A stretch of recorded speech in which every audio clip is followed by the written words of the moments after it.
Content writing করে কি মাসে 50,000 টাকা ইনকাম করতে পারবেন? অনেকে অনেক গল্প বলবে, 1 লাখ টাকা 2 লাখ টাকা মাসে ইনকাম করার গল্প। আমার প্রশ্ন, 50,000 টাকা ইনকাম করলেই যথেষ্ট? তো সেটাকে ইনকাম করা সম্ভব কন্টেন্ট রাইটিং করে?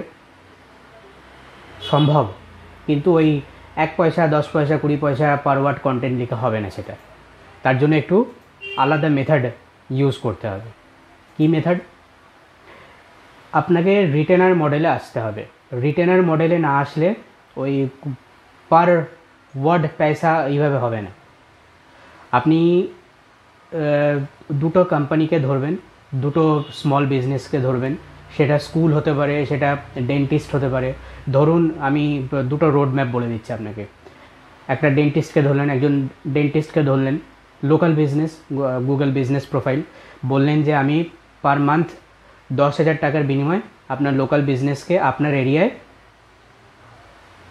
প্রথম পজিশনে র্যাঙ্ক করাবো, কিংবা প্রথম 5 পজিশনে র্যাঙ্ক করাবো, টপ 5। মানে ডেন্টিস্ট ইন, ধরে নিন সল্টলেক, কিংবা ডেন্টিস্ট ইন দমদম লিখে সার্চ করলে ওই ডেন্টিস্টের নাম আসবে। তো অনায়াসে ডেন্টিস্টটা বড় লোক হয়, অনায়াসে 10,000 টাকা পার মান্থ দিতে সে রাজি হয়ে যাবে। এখান থেকে আপনার 10,000 টাকা উঠে এলো। আপনি একটা স্কুল, সেখানে গেলেন, বললেন যে আপনার ওয়েবসাইটে, এমন স্কুলেই যেতে হবে যেখানে যারা ওয়েবসাইটে কন্টেন্ট আপডেট করে রেগুলারলি। বলবেন যে আপনার ওয়েবসাইটের কন্টেন্টকে আমি হ্যান্ডেল করব। অবশ্যই আপনি বললেন আর ওরা দিয়ে দিল সেটা হবে না, আপনাকে তার জন্য বডি অফ ওয়ার্ক তৈরি করতে হবে। আপনি আজকেই কন্টেন্ট রাইটিং পেশায় নামলেন, আর স্কুলে গেলেন, অ্যাপ্লাই করলেন, বললো হ্যাঁ ঠিক আছে তুমি কাল থেকে আমার কন্টেন্ট লেখা শুরু করবে, সেটা হবে না। আপনাকে বডি অফ ওয়ার্ক তৈরি করতে হবে। তো ধরে নিলাম আপনার মোটামুটি 1 বছরের অভিজ্ঞতা আছে, কিংবা অ্যাটলিস্ট 6 মাসের অভিজ্ঞতা আছে। আপনি দেখাতে পারবেন যে আপনার কন্টেন্টের অভিজ্ঞতা আছে। তো সেরকম যদি হয়ে থাকে, সেই অবস্থায় আপনি আপনার ডেন্টিস্ট থেকে আপনি 10,000 পাচ্ছেন। এবারে স্কুলে গেলেন ম্যানেজ করার জন্য, ধরে নিলাম ওরাও 10,000 দিল আপনাকে। 10,000-এর বেশি দেওয়া উচিত, কিন্তু ধরে নিলাম পার মান্থ 10,000 দিল। কন্টেন্ট আপলোডিং, কন্টেন্ট পুরো। এখানে আপনাকে একটু সিএমএস ম্যানেজমেন্টও জানতে হবে। কন্টেন্ট রাইটাররা আজকাল শুধু কন্টেন্ট রাইটিংয়ে সীমাবদ্ধ হয়ে থাকলে পিছিয়ে পড়বে। আপনাকে কন্টেন্টের সাথে সিএমএস ম্যানেজমেন্ট, কিছুটা হলেও ওয়ার্ডপ্রেস ম্যানেজমেন্ট জানতে হবে। তো ধরে নিলাম আপনার সেটুকু জ্ঞান আছে। তো তারা স্কুল হাসি মুখে ঝামেলা এড়াবার জন্য এই কাজ অফলোড করতে চাইবে, আর অফলোড করার জন্য আপনি আছেন। তো আপনি অফলোড করে নিলেন, এখান থেকে আরও 10,000 টাকা উঠে এলো, 20,000 টাকা। এইবারে ধরুন কিছু নেটওয়ার্কিং ইভেন্টে গেলেন, সেখানে কয়েকজন লোকের সাথে আপনার দেখা হলো। তারা বললো হ্যাঁ আমারও কন্টেন্ট কাজ আছে, তো আসছো তো যাও বাই। হ্যাঁ, না না ও ঠিক আছে। তো সেরকম নেটওয়ার্কিং ইভেন্ট থেকে আমি ধরে নিলাম আরও 10,000 পেলেন। এগুলো একজনের কাছ থেকে 10,000 পাবেন না, 2-3 জনের কাছ থেকে টোটাল 10,000 পার মান্থ রিটেনার। কিন্তু সবসময় রিটেনার বেসিসে আসবেন, স্মল বিজনেস হোক আর যাই হোক। ধরুন একজন ওয়েবসাইট তৈরি করছে, একটা স্মল বিজনেস, এরকম নেটওয়ার্কিং ইভেন্টে এরকম আকছার পেয়ে যাবেন যে তারা সবে সবে ওয়েবসাইট বিশেষ করে আমাদের বাংলায় এখন অনেকের ওয়েবসাইট এখনও তৈরি নেই। তো সেরকম কোম্পানি আপনি নেটওয়ার্কিং ইভেন্টে পাবেনই পাবেন। তো সেরকম 2-4 জনকে ধরলেন, তাদের কন্টেন্ট লেখার, ওয়েবসাইটের যে ল্যান্ডিং পেজগুলো হয় সেই কন্টেন্ট লেখার জন্য আপনি পিচ করলেন।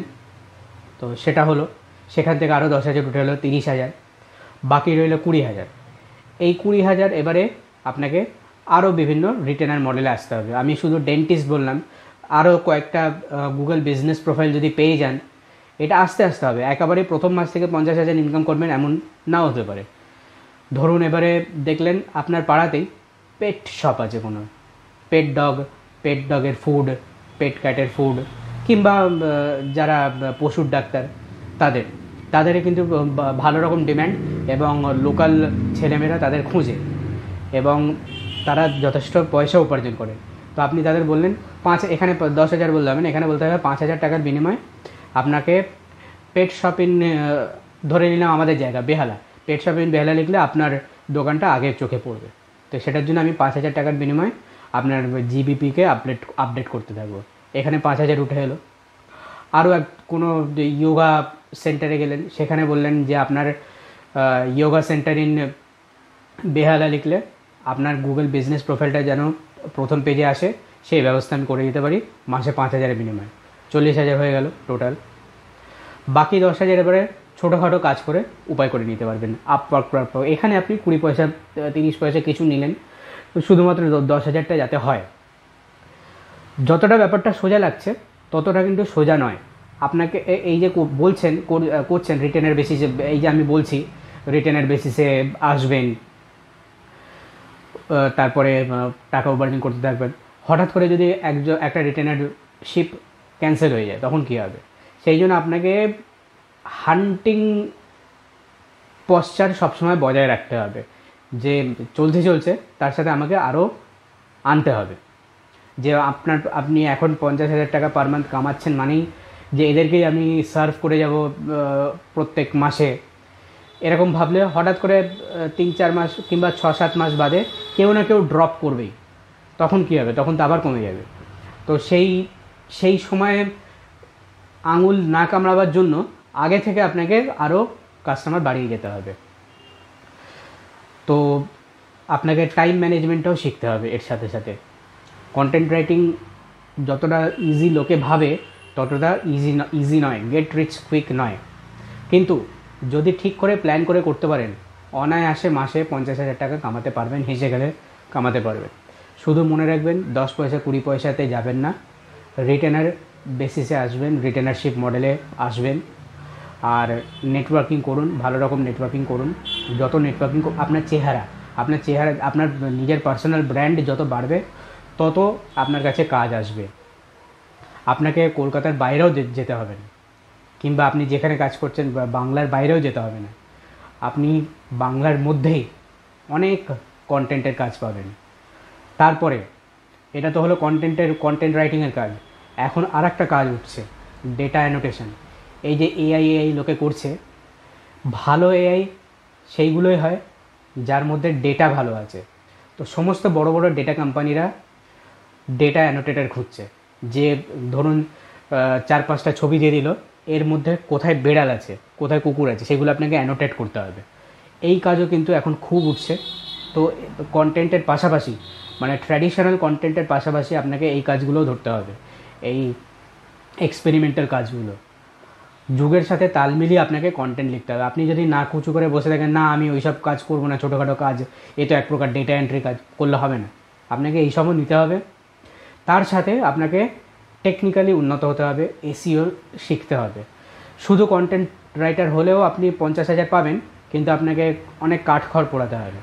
যখনই আপনার বডি অফ ওয়ার্ক তৈরি হবে এসইওর ক্ষেত্রে, যে আপনি দেখাতে পারবেন যে এই দেখুন আমি এই বিজনেসের ওয়েবসাইটকে গুগলের প্রথম পেজে আনতে পেরেছি, এখন তারা ওখান থেকে রেভিনিউ পাচ্ছে। যখনই আপনি এইটা দেখাবার মতো পর্যায়ে পৌঁছে যাবেন, তখন আপনাকে কেউ আটকাতে পারবে না 50,000 টাকা কামাবার থেকে পার মান্থ। তখন 50,000-এর বেশিও কামাতে পারবেন। তো এটাও মাথায় রাখবেন যে আস্তে আস্তে আপনাকে টেকনিক্যাল জ্ঞানেও উন্নত হতে হবে। আর যদি ওয়ার্ডপ্রেস ওয়েবসাইট বানানো শিখে যান, এখন ওয়ার্ডপ্রেস ওয়েবসাইট বানাতে তো কোনো কোড লাগে না, এলিমেন্টার দিয়ে যথেষ্ট ভালো ওয়েবসাইট বানানো যায়। শুধু একটু কমন সেন্স বজায় রাখতে হয়, ভুলভাল প্লাগইন ব্যবহার করবেন না, কিংবা ধরুন সিকিউরিটির ক্ষেত্রে একটু আপনাকে চোখ কান খুলে সব কিছু মেনটেন করতে হবে। এইগুলো যদি একটু শিখে যান ঠিকঠাক করে, আর যদি একটু ডিজাইন সেন্স থাকে, আপনি অনায়াসে ওয়ার্ডপ্রেসের কাজও ধরতে পারবেন।